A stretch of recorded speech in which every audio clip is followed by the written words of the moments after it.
Hello everyone, आज हम first love drama के एपिसोड 4 को एक्सप्लेन करने वाले हैं। तो चलिए शुरू करते हैं। पास्ट से पास्ट लाइफ में हम बचपन की यही को देखते हैं जिसके लिए उसके फादर ने कुछ भेजा होता है। यही उसे खोल कर देखती है। उसमें एक म्यूजिक बॉक्स होता है जो बहुत ही प्यारा होता है। छोटी सी ये जानने के लिए कि ये कहाँ से आया है मैप खोल कर देखती है और फिर उसे पता चलता है ये तो स्विट्जरलैंड से आया है।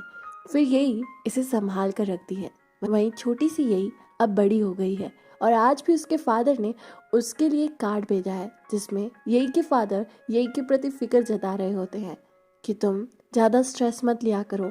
मुझे पता है तुम अपनी पढ़ाई के लिए बहुत हार्ड वर्क कर रही हो। यही के फादर यही को बताते हैं कि तुम्हारे नाम से एक स्पेसशिप नोज़ोमी मार्स पर भेजा जाएगा। उसमें लाखों लोगों ने अपने नेम टेम्पलेट भेजे हैं और मैंने तुम्हारा नाम भी भेजा है। इसलिए जब भी मुश्किलें लगे तो तुम याद रखना तुम्हारा खुद का नाम अंतरिक्ष में सफ़र कर रहा है। ये जानने के बाद में यही बहुत एक्साइटेड हो जाती है और फिर आज वो दिन होता है जब वो रॉकेट लॉन्च होने वाला होता है। इस स्टोरी में यही अपने काम से थोड़ा ब्रेक लेकर नामिकी की बताई हुई डिश को खाने जाती है। यही को ये डिश काफ़ी पसंद आती है। तब यही नामिकी को मैसेज करके बताती है। वहीं नामिकी भी रिप्लाई में बोलता है कि ये डिश काफ़ी अच्छी है। तभी यही बोलती है कि मैं यहाँ 5वीं बार आई हूँ। ये सुन नामिकी भी हैरान हो जाता है। यही कहती है कि जो करती हूँ जी भर के करती हूँ। यही नामिकी को बताती है कि यहाँ हर महीने की 11 तारीख को डिश फ्री में अपग्रेड होती है। तुम्हें भी यहाँ आना चाहिए। नामिकी भी रिप्लाई में लिखता है क्यों ना हम साथ में चलें। ये पढ़कर यही शॉक हो जाती है।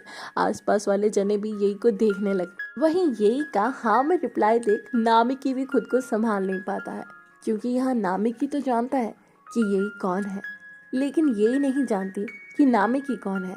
उसके लिए नामिकी सुजुरु के द्वारा मिला हुआ एक शख्स है जो उसके लिए बिल्कुल अनजान है। पास्ट लाइफ में येई के एक्सीडेंट के बाद नामिकी पूरी तरीके से टूट गया होता है। येई की मॉम नामिकी को येई से मिलने से मना कर देती है क्योंकि येई नामिकी को पूरी तरीके से भूल गई होती है। लेकिन नामिकी येई को लेटर्स भेजता होता है क्योंकि उसे विश्वास होता है कि येई की याददाश्त वापस जरूर आएगी। हम यही को देखते हैं जो एक्सीडेंट के बाद अपने घर आई होती है। यही अपनी कुछ पुरानी चीज़ों को देख रही होती है। तभी यही की मॉम उन चीज़ों के बारे में यही को याद दिला ही रही होती है कि उससे पहले ही यही लगभग उन चीज़ों के बारे में सब कुछ बता देती है। यही बहुत ही गुस्से में कहती है मुझे वो सब याद है जो बहुत पहले हुआ था, बस कुछ साल पहले की चीज़ें मुझे याद नहीं आ रही हैं। यही की मॉम यही को रिलैक्स होने के लिए कहती है। असल में यही की मॉम चाहती ही नहीं है कि यही नामिकी को याद करे या नामिकी को वापस से अपनी ज़िंदगी में लेके आए, क्योंकि अब यही की मॉम को ऐसा लग रहा होता है कि नामिकी यही के लिए काबिल नहीं है। इस बीच यही की बेस्ट फ्रेंड उससे मिलने आती है स्कूल टाइम की, लेकिन यही उसे पहचान ही नहीं पाती है। वो लोग साथ में कुछ समय बिताते हैं लेकिन यही गुमसुम सी बैठी होती है जैसे वो अनजान लोगों के बीच में बैठी हो। इसके बाद में यही की बेस्ट फ्रेंड घर जाने लगती है तो वो जाते हुए यही से नामिकी के बारे में पूछती है। यहाँ यही जिसके लिए सब कुछ नया है और अनजान है वो सिर्फ हाँ में सर हिला पाती है। इसके बाद जब यही की बेस्ट फ्रेंड जाने लगती है और अपना स्पेशल हाई फाई करती है तो यही बदले में रिटर्न हाई फाई करने के बदले सिर्फ स्माइल कर पाती है क्योंकि उसे कुछ भी याद नहीं होता है। यही की बेस्ट फ्रेंड यही को देख स्माइल कर वहाँ से चली जाती है। इसके बाद जब यही अपनी कुछ पुरानी डायरीज को खोल के देखती है तो उसे पता चलता है कि वो अपनी बेस्ट फ्रेंड से कितना क्लोज थी। यही की आंखों में आंसू आ जाते हैं। वहीं यही अपनी स्कूल एल्बम को खोलती है जिसमें वो अपनी बेस्ट फ्रेंड की फ़ोटो देखती है। कभी कभी कुछ हादसे हमारी पूरी ज़िंदगी बदल देते हैं और हम बस खड़े अनजान रह जाते हैं। प्रेजेंट लाइफ में यही अपने बॉस के साथ में बातें कर रही होती है। असल में यही अपने बॉस से काफ़ी क्लोज होती है। यही उनसे पूछती है कि आप अपने खाली समय में क्या करते हैं। बॉस बोलते हैं कि मैं सोच रहा हूँ कि मेरे सर के बाल और कितने दिन टिकेंगे। यही बोलती है कि मैं अपने खाली समय में एक लड़के के बारे में सोचती हूँ। बॉस कहते हैं इसका मतलब तुम किसी को पसंद करती हो। यही कहती है नहीं और हाँ। यही ना करते हुए हाँ करती है। यही कहती है मान लो ऐसा है, लेकिन मेरा तो डिवोर्स हो रखा है और मेरा एक बेटा भी है, इस हिसाब से मैं तो पुरानी हो गई। बॉस कहते हैं प्यार करने की कोई उम्र नहीं होती है और तुम अपने आप को कभी भी किसी से कम मत समझो। असल में ये यहाँ और किसी की नहीं, नामिकी की बात कर रही होती है, क्योंकि पता नहीं क्यों यही को नामिकी का साथ होना और उससे बातें करना अच्छा लग रहा होता है। पास्ट लाइफ में यही के चेकअप करने वाले डॉक्टर बदल गए होते हैं। नए डॉक्टर काफ़ी यंग होते हैं। अब यही का चेकअप अक्सर यही डॉक्टर करा करेंगे। इसके बाद जब डॉक्टर अपना चेकअप कर रहे होते हैं तब यही इधर उधर देख रही होती है और यही की नज़र कैलेंडर पे पड़ती है जिसमें गलत मंथ होता है। यही डॉक्टर से क्लियर करती है। तभी डॉक्टर कहते हैं हाँ आप सही कह रही हैं। यही कहती है कि अच्छा है, मुझे तो लगा कि मेरी याददाश्त फिर से चली गई है। ये सुनकर डॉक्टर अपनी हंसी नहीं रोक पाते हैं और वो हंसने लगते हैं। डॉक्टर को हंसता देख यही भी हंसने लगती है।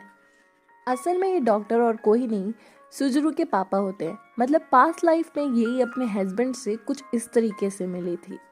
और वहीं हम दूसरी तरफ देखते हैं, यही की मॉम नामिकी के आए लेटर्स को यही तक पहुंचने से पहले ही छुपा देती है। आजकल यही अपनी मॉम से उन डॉक्टर के बारे में बातें करती होती है कि उन्हें क्या पसंद है, वो क्या करते हैं और उनका चीज़ों को लेकर पॉइंट ऑफ व्यू क्या है। वहीं यही की मॉम भी खुशी खुशी यही की बातें सुनती होती है। यही अपने पास्ट को पूरी तरीके से भूल गई है, इसीलिए वो उसे नहीं पता कि वो ना जाने कहाँ भटक गई है। यही की मॉम डैड का भी डिवोर्स हो रखा है और यही की मॉम ने यही को अकेले पाला है, इसलिए यही की मॉम नहीं चाहती कि यही भी ये सब कुछ फेस करे। और इसी वजह से यही की मॉम ने नामिकी को यही की ज़िंदगी से दूर कर दिया है, क्योंकि उन्हें लगता है कि यही का एक्सीडेंट नामिकी की वजह से हुआ है। वहीं हम नामिकी को देखते हैं जो यही के लिए लेटर लिख रहा है। नामिकी लेटर में लिखता है, यही तुम कैसी हो? इस साल मार्च सबसे ब्राइट लग रहा है, जैसे वो इस सदी में सबसे पास आने वाला हो। जब भी मैं किसी तारे को देखता हूँ मुझे ऐसा लगता है कि तुम मेरे पास हो। उस एक्सीडेंट को लगभग 2 साल हो गए हैं। के बाद हम नामिकी को देखते हैं जो पहली बार अपना प्लेन टेक ऑफ करने वाला है और नामिकी अपनी पहली उड़ान से पहले कहता है, यही मुझे तुम्हें दोबारा देखना है, अगर सही सलामत वापस लौटा दो। और इसके बाद नामिकी अपनी पहली उड़ान को उड़ता है। उड़ने के बाद वो अपनी पहली उड़ान को काफ़ी इंजॉय करता है। वहीं हम दूसरी तरफ देखते हैं कि उन डॉक्टर का प्रपोज़ल यही के लिए आया है और यही की मॉम खुश हो रही है। अपनी सेफ उड़ान के बाद नामिकी पूरे 2 साल के बाद यही से मिलने आता है, लेकिन दरवाज़ा यही की मॉम खोलती है। यही की मॉम नामिकी को देखकर हैरान हो जाती है क्योंकि नामिकी अपनी यूनिफॉर्म में आया होता है। नामिकी यही के बारे में पूछता है और यही की मॉम बताती है कि वो बाहर गई हुई है। इसके बाद यही की मॉम नामिकी को वो सारे लेटर्स भेज देती है जो नामिकी ने यही के लिए भेजे थे। ये जानकर कि अब तक यही तक वो लेटर्स पहुंचे ही नहीं है, नामिकी हिल जाता है और यही की मॉम नामिकी को समझाते हुए बोलती है, देखो वो अपने जीवन में बहुत आगे बढ़ गई है, तुम उसका पीछा छोड़ दो। नामिकी कुछ बोलने वाला होता है कि उससे पहले ही यही की मॉम बताती है कि वो अब एक बच्चे की माँ बनने वाली है और वो लोग जल्द ही शादी करेंगे। नामिकी ये सुनकर अपने आप को संभाल नहीं पा रहा होता है और हम वहीं दूसरी तरफ यही को देखते हैं जो सच में सब कुछ भूलकर काफ़ी आगे बढ़ गई है। वहीं हम प्रेजेंट लाइफ में नामिकी को देखते हैं जो जॉगिंग कर रहा होता है। जॉगिंग करते हुए उसे एक बोर्ड दिखता है जिसपे एक पोस्टर होता है। नामिकी उस पोस्टर को देखकर वहीं रुक जाता है। वहीं हम दूसरी तरफ यही को देखते हैं जो बाहर आई हुई होती है। वो काफ़ी क्राउडेड एरिया होता है। यही नामिकी को कॉल करती है। नामिकी कॉल पिक करता है। नामिकी को कहती है कि अगर तुम बिजी ना हो तो तुम आज आसमान में देखना, आज मार्स अर्थ के काफ़ी क्लोज आने वाला है। तुम्हें पता है ऐसा पूरे 15 साल बाद हो रहा है। और वहीं हम नामिकी को देखते हैं जो उस बोर्ड पर जिस पोस्टर को दिख रहा था वो मार्स का ही होता है, क्योंकि दोनों का कनेक्शन 15 साल पहले वाले मार्स के क्लोज आने से भी था। इसके बाद में यही और नामिकी आपस में बात कर रहे होते हैं। वहीं हम दूसरी तरफ ये देखते हैं कि नामिकी जहाँ पर यही है वहाँ पहुँच रहा है। इसके बाद दोनों का आमना सामना होता है। यहाँ यही नामिकी को देखकर हैरान हो जाती है क्योंकि उसे नहीं पता था कि नामिकी उसके पास आ रहा है। और इसके बाद दोनों जने मार्स को साथ साथ में देखते हैं और साथ में बैठकर थोड़ी बातें करते हैं। तभी यही नामिकी को जापान के फर्स्ट मार्स ऑर्बिट के बारे में बताती है। यही बोलती है कि मुझे तब ऐसा लगता था कि नोज़ोमी पूरी दुनिया बदल देगा। नामिकी बोलता है तो अब क्या लगता है? यही बताती है कि मिशन नाकामयाब रहा, शायद अब वो स्पेस में घूम रहा होगा और नोज़ोमी के साथ मेरा नाम भी घूम रहा होगा। अब उसका कोई मकसद नहीं है। तब नामिकी यही को हिम्मत देते हुए कहता है, ऐसा नहीं है, उसका मकसद है कि यही की मॉम के बारे में पूछता है। यही बताती हैं कि वो बिल्कुल ठीक है। नामिकी बोलता है कि सुनकर अच्छा लगा कि वो बिल्कुल ठीक है। यही पूछती है, क्या मैंने तुम्हें पहले अपनी मॉम के बारे में कुछ बताया था? नामिकी कहता है, बिल्कुल भी नहीं।